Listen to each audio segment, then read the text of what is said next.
pikirimçe adamın önünde duran ilkinci mesele eklensin. Eklensin hem in goğurayanları ne edip adırak işler köprüye almak.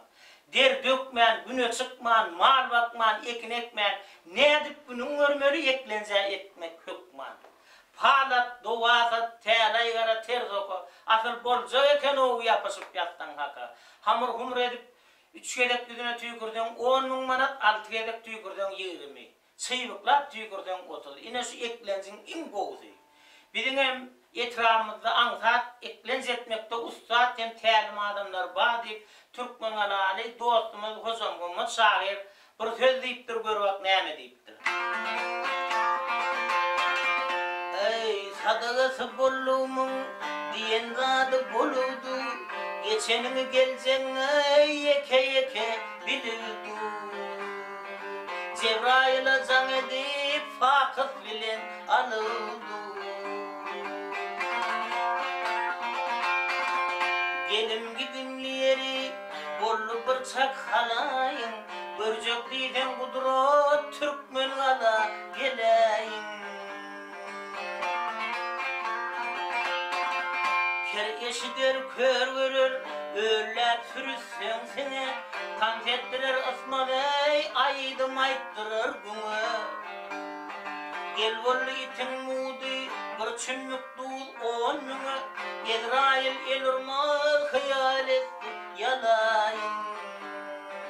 Yaşayacak mı 300 yıl, yaşayacak mı 300 yıl, Türkmen ala geleyin.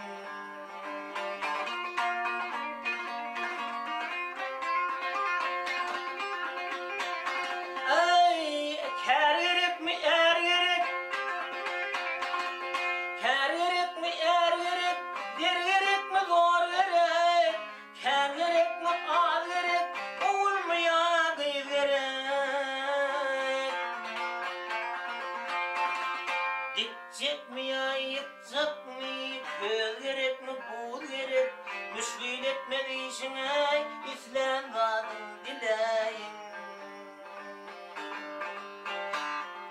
Cübümüz kalmadı, puluma yer tapmadan, Türkmen ala geleyin.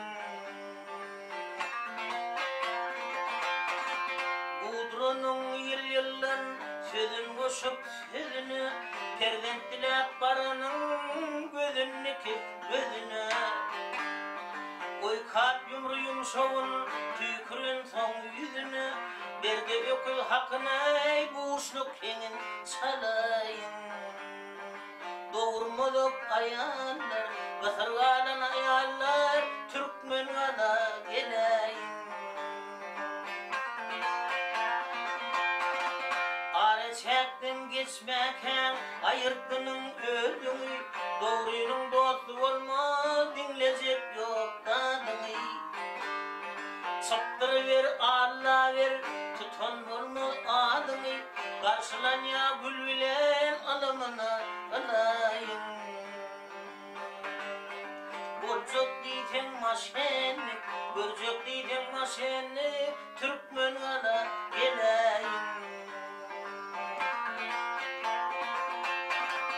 Halatan dovazatan, ters okan teli gara, geçmişin fırkınlısı altına boran sıran. İki dünyası bir var, Tanrı'nın düşmanları, haramlığa yoğurlayıp şeytan dölümden düren. Bolcuk diysen maşenlik, börcük diysen şarladan, Türkmen